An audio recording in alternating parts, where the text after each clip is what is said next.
call the Village Hall meeting open house November the 16th to order. And I would like to ask for approval of the agenda, but I would like to make a few comments before we ask staff to come on with the report. So someone move the approval of the agenda. Councillor Sewell, thank you very much. All in favor? Carried. Thank you. I would like to remind people that they can write their questions now or at the beginning. As soon as they think of a question, they can email the question into info@cumberland.ca using the subject line financial plan. They don't have to wait until we ask near the end of the meeting. So once you have a thought, please submit it. I would also like to say that I would like to comment on our budget process.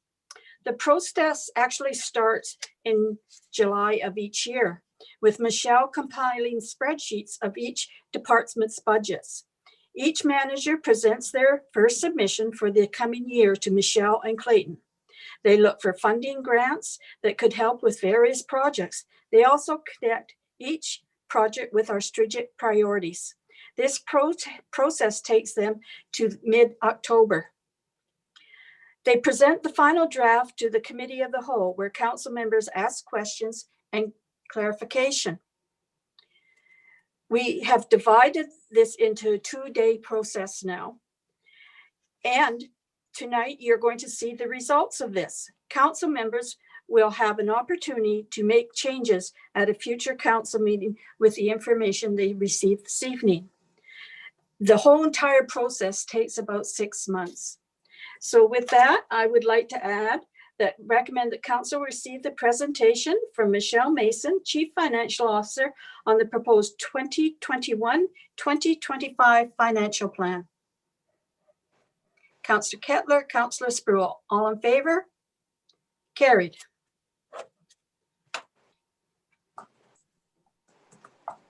Okay. So good evening. I'm just going to start sharing my presentation with you for this evening.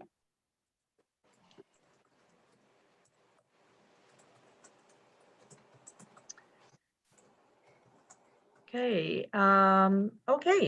So tonight I'll be presenting the Village of Cumberland proposed 2021 to 2025 financial plan. The financial plan package contains an overview of relevant financial information, starting with your strategic priorities on page 1 of the agenda. The taxpayers are being given an opportunity to provide feedback to council on the proposed financial plan, and feedback received by the end of day tomorrow, November 17th, will be provided in a summary to council at their November 23rd meeting, where they'll consider first reading of the financial plan bylaw and the first 3 readings of the utility fees bylaws. There are comment forms on the page 33 of the agenda, and also on the village website.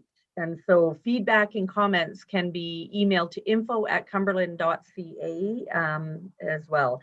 And council can still make changes to the plan at their November 23rd meeting. Okay, so council wants the village to focus on these 4 strategic areas for between 2020 and 2023.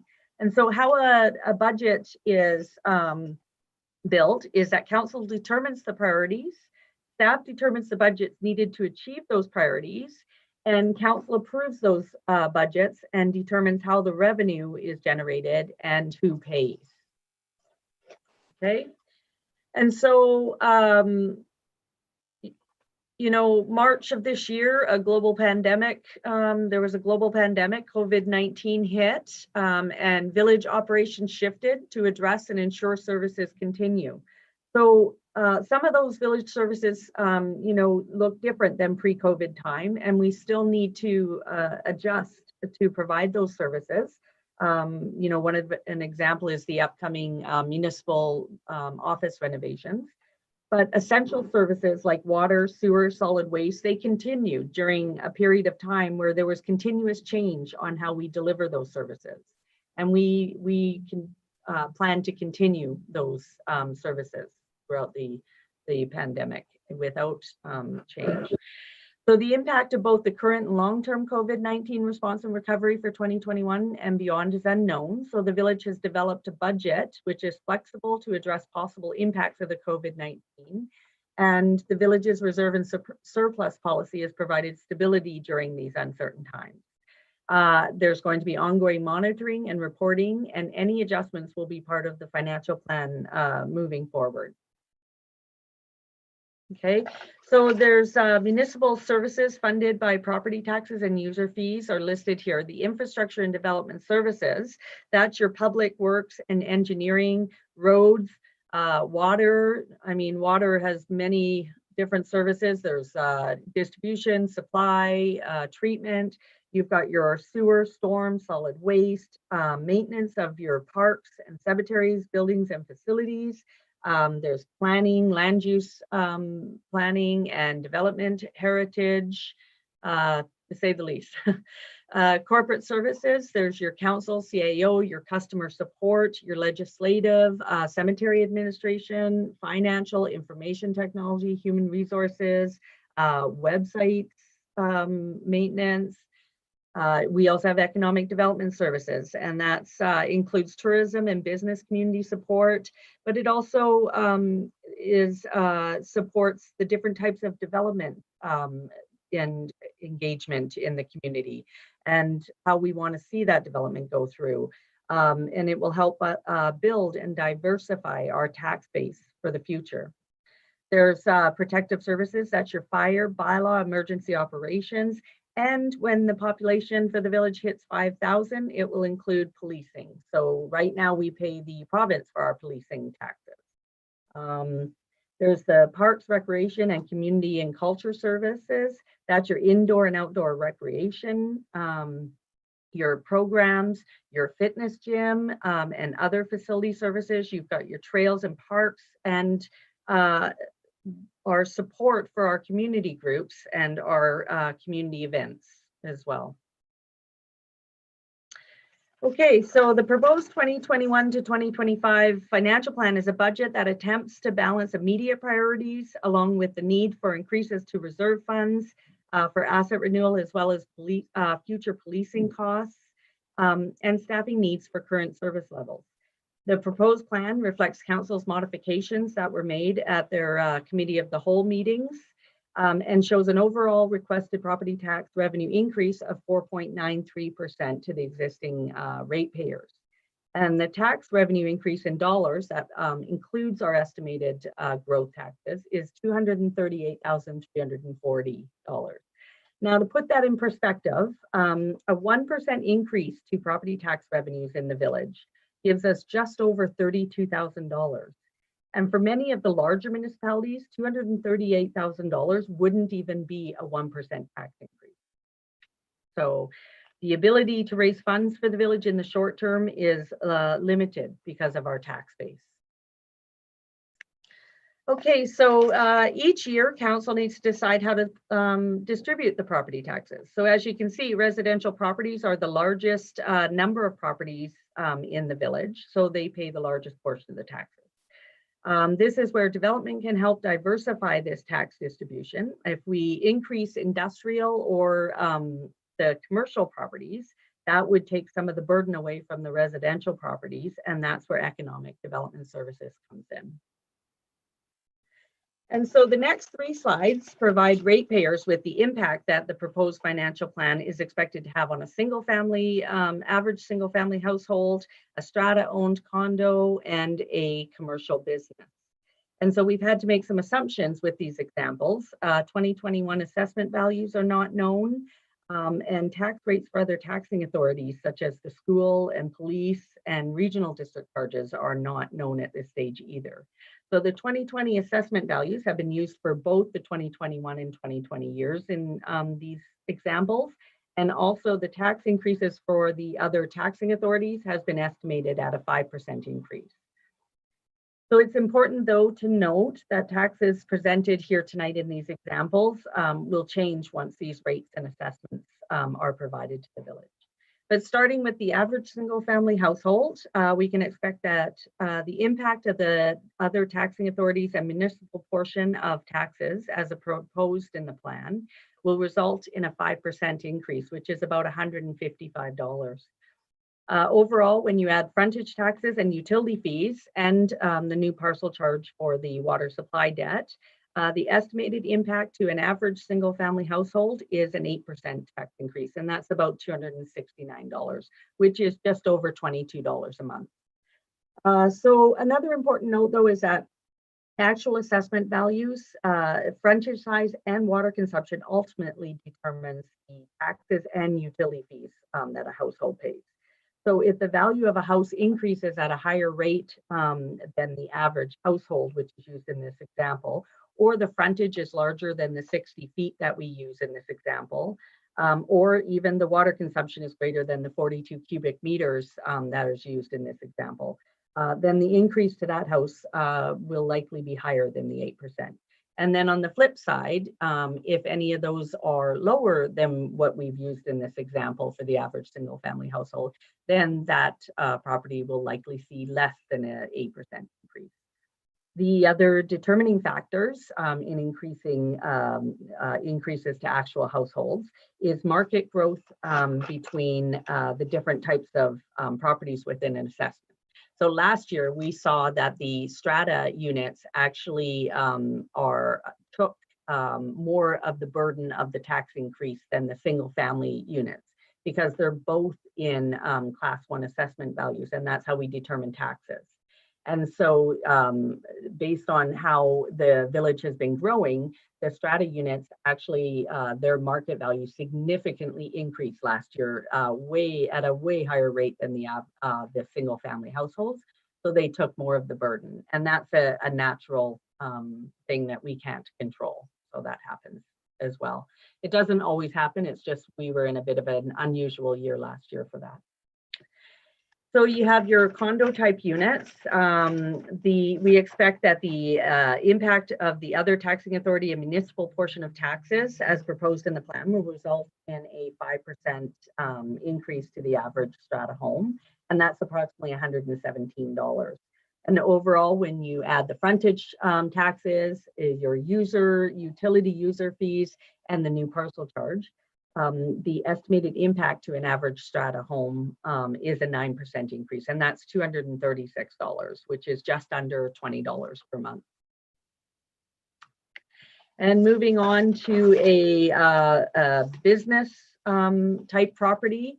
So for businesses that are in class 6, we actually use a median assessment instead of an average assessment, and that's because the range of values for these properties is so vast. Like at the lower end, you might see a couple $100,000 of an assessment value. And then at the higher end of our top assessments in the village for this class, there's like over $14 million for that assessment. So you couldn't possibly use an average assessment for this. So we chose a value that where 50% of the properties in this class were lower, and 50% in this class was higher. So for commercial properties in this particular example, we expect that the impact of the taxes for other taxing authorities and the municipal portion of taxes as proposed in the plan will result in a 5% increase to a business, which is approximately $358. And then when you overall, when you add the frontage tax and the utility fees, as well as the new parcel charge, the estimated impact to a business is a 6% increase, and that's approximately $471. And again, I'd like to caution you that all property assessments do not change equally across all properties, and market pressures and property improvements will result in different assessment changes for different property owners. So these last 3 slides are presented as examples only. And so the financial summary on page 14 of your agenda shows that the increase for property tax revenues to existing ratepayers is 4.93% in 2021. And this doesn't include growth taxes, which is unknown at this time, but the village, we have estimated this to be $80,000 in new taxes. And so council is using these new taxes in the proposed 2021 plan towards staffing initiatives and operating increases that will resolve some of the pressures that the village has seen over the last couple of years with this significant growth that we're going through. And you'll notice that the taxes continue to increase in 2022 to 2025 of the plan. And this is because it includes budgetary inflationary pressures, such as contractual remuneration increases, and also the annual debt payments for the new fire hall. And so the debt payments for the new fire hall and fire department operating costs actually are 20% of those are paid by an area in Royston who we provide fire protection to. And so, so the village taxpayers pay 80% of those costs. So the related tax increase to the fire hall debt, though, has been stabilized over the 5 years in the plan using the emergency and public safety reserve.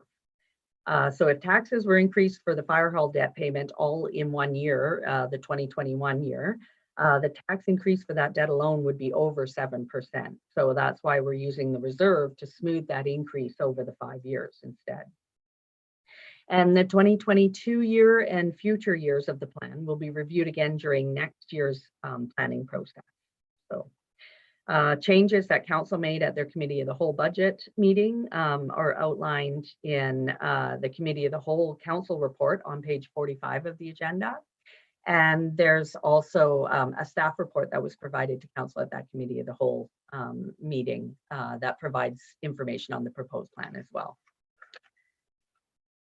And so in addition to property taxes each year, the village also levies utility user fees and parcel taxes. So 2021 to 2025 charges to property owners for these services include utility fees to cover the cost to operate your solid waste, water, sewer, and storm services. And the frontage taxes cover the cost of the annual underground infrastructure capital replacement. And then we have a new parcel tax in 2021 for the water supply project debt payments. Okay, so a summary of all the capital projects are outlined starting on page 16 of your agenda. And so this pie illustrates how the capital projects for the village are broken out between the different municipal services. And this chart in particular includes the wastewater treatment plant, which is close to a $10 million project. So it does skew the results. So my next slide is going to show you this chart without that treatment plant for some perspective there. But as you can see in 2021, overall, we're going to spend 91% of our capital budget on that wastewater treatment plant. And the next largest is the 7% on the linear infrastructure asset renewals. So the wastewater plant is funded mostly by grants. We were fortunate enough to get over $7 million in grants for that project, and the rest is debt. And so the debt, though, is expected to be paid back using development cost charge funds. So we shouldn't have a tax for that project, which is fortunate. And so here's the pie chart without the wastewater treatment plant. And so as you can see, in 2021, the village is proposing to spend approximately 79% of its regular capital budget on its linear infrastructure renewals. That's your water, sewer, storm, and road replacement. So we will spend $760,000 on infrastructure asset replacement in 2021. And these are fully funded by reserves, community works funds, and developer amenity funds. And just to note, though, the reserve is funded by property tax and frontage parcel tax annual contributions. But the $760,000 probably seems like a very significantly large budget, and it's definitely a positive direction towards the replacement of these assets. But to put this in perspective, to replace just one block of road with the 3 utilities needing to be replaced underneath that road, the cost can be up to $300,000 or $400,000. Also, our pavement management plan shows us that 12 of our streets have failed, and 32 of the streets are in poor condition, which is 1 level down from failure. So also many of the pipes in the ground are many, many years old for an aging municipality. So we have quite a bit of catch up on these assets. And also important, though, is regular replacement of the other village assets. We don't want to continue. We don't want to continuously get behind on them either. And so included in the proposed plan are reserve contributions for the general village asset replacement. And that's mainly because our municipal facilities are actually only at 3% of their life remaining. So we have some aging assets that need to be replaced as well. So what we've started to do in the 2022 year of this plan is contribute 5% of your tax revenues each year towards the upgrade and replacement of these assets. And so this final slide is a pie chart that illustrates how the operating expenditures are broken out between the different municipal services. So these expenditures include core operating budgets and special operating project requests. A summary of the operating budget increases are outlined on page 23 of the agenda, and the proposing staff increases that are outlined on page 15 of the agenda are also included in these operating expenditures. So the rest of the package includes the financial plan bylaw that council will be considering in their next few meetings. There's feedback forms where you can provide your written feedback to council on the plan. And again, I'll mention that feedback received by the end of day on November 17th, which is tomorrow, will be summarized to council at their November 23rd council meeting. And so that's the financial plan for you for tonight. And I'll pass you over to our mayor so she can provide some further information. Okay. Thank you. Now thank you very much, Michelle. Now it's question and comment period time. And so you can send your questions about the 2021 to 2025 financial plan before and during the meeting by phone at 250-336-2291 or by email to info@cumberland.ca using subject line financial plan. Your questions or comments will be read and considered during the live meeting. Your name will not be disclosed. So we will wait for the emails to come through.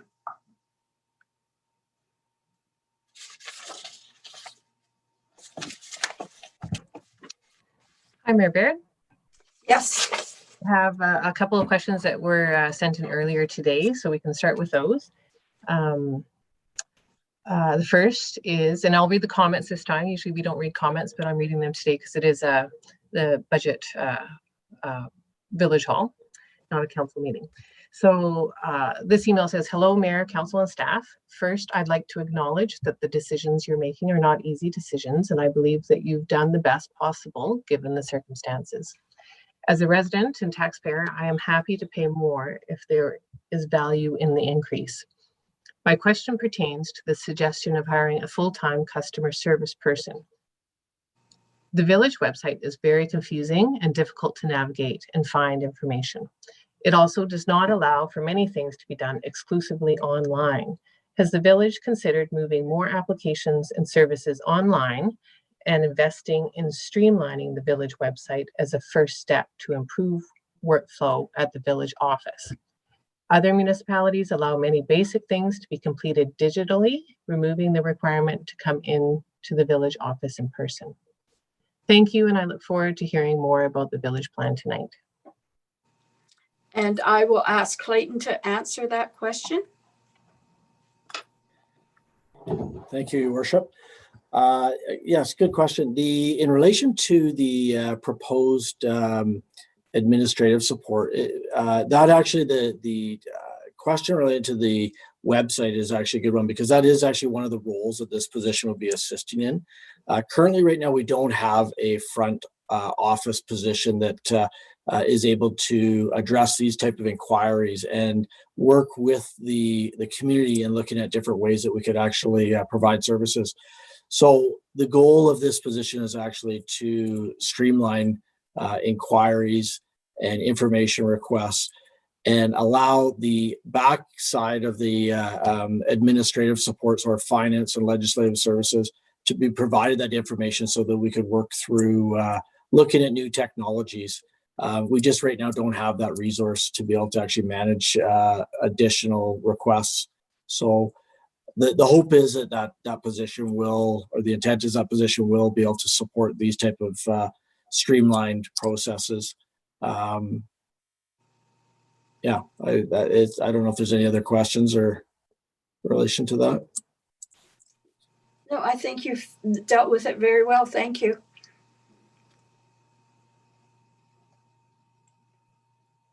Rachel, do we have another question? Yes, we do. What does community interface 6th Street parking improvements mean?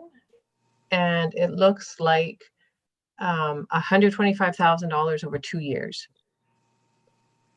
And that's a Rob question? Yep, that's operations.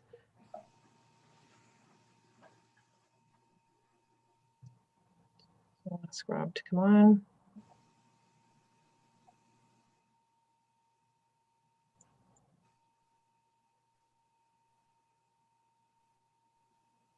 Here he comes.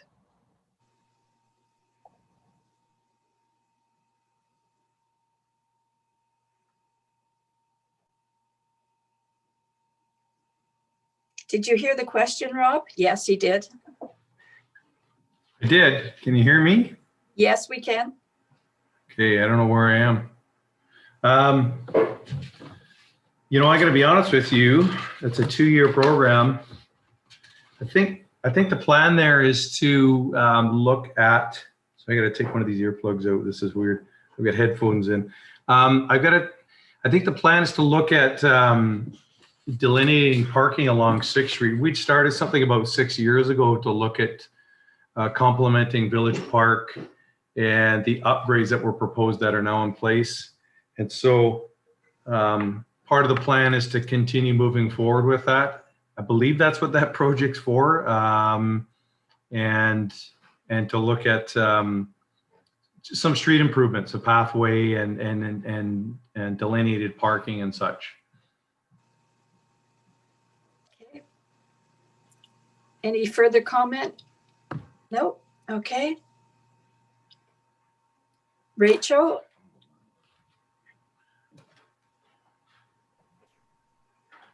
Hi, there's no more questions at this time. If you want to perhaps wait a few minutes and see if any more come in before adjourning the live portion of the meeting. And to remind people, if they have questions afterwards, they can certainly contact the village office tomorrow and ask their questions.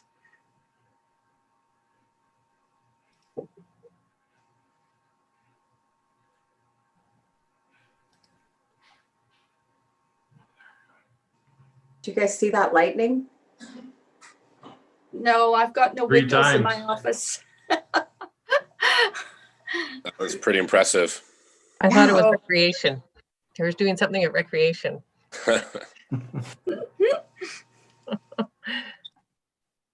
Or it was a snowplow. Yeah, I thought the thunder was a snowplow for a minute, but nope, thunder. Maybe we're going to really get it hit tonight because we seem to survive the windstorm. Hmm. Is that appropriate timing? Yeah, there's no more questions. Okay. Yeah. Oops, where did my paper go? Here it is. Well, I'd like to certainly thank everybody that joined us this evening. It's so good to see so many people that are interested in our finances and our budget process. And Rachel, did you? Yep, well, a question did come in, if you don't mind me Okay, interrupting. not at all. This resident says, I'm concerned about the significant tax increases coming out of on the heels of a pandemic with significant economic crisis to many, especially how this will impact low-income individuals, families, and seniors. My concern is that this will create unaffordable housing for some current homeowners. Are any considerations being made to defer taxes given the crisis or provide relief to low-income individuals? And I think Michelle might be helpful for this question. Okay, great. Michelle? Well, the provincial government provides a property tax deferral program for low-income the families, people with children and families, and also seniors. And you can defer your taxes, and they have a very low interest that they charge on those taxes. And you don't have to pay your property taxes back until your house is sold. That's your property tax deferral program that's available to people. Where could they get that information from, Michelle? Here at the village office, or is it online? It's online. They can actually email finance.voc@cumberland.ca, and we can provide them with some links to the online. They apply directly to the province for those deferrals, and but we can certainly help them with that information if they get in touch with us. Yeah. Thank you.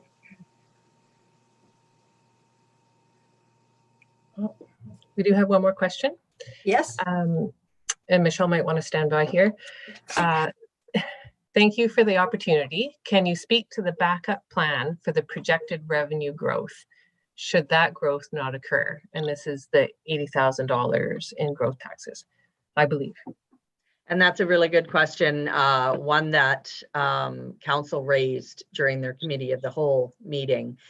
So we went through the history of our growth taxes, and there was one year where there was quite a low growth new taxes during I think it was 2014.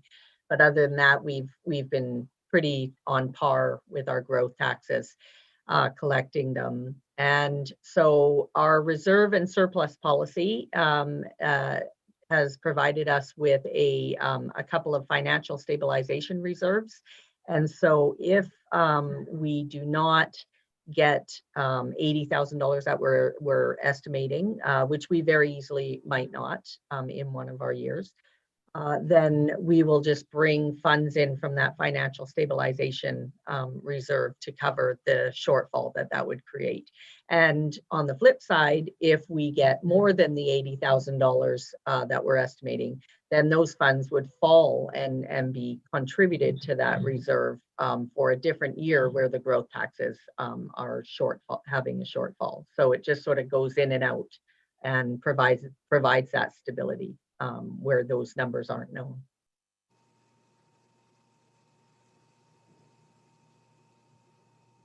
Thank you. There's no more questions at this point. Okay. Well, I will continue with my closing remarks and say that it's a pleasure that so many people have such an interest in our tax requisition and questions. And it's really nice to have people that are interested in getting answers to their questions. If you come up with any more questions, please don't hesitate to let us know, and we will certainly try our best to answer those questions. So once again, thank you very much. I will take a motion to adjourn. Adjournment of the Village Hall meeting to the open house portion. So moved. Seconder? All in favor? Carried. Be safe tonight. If you're driving, drive carefully.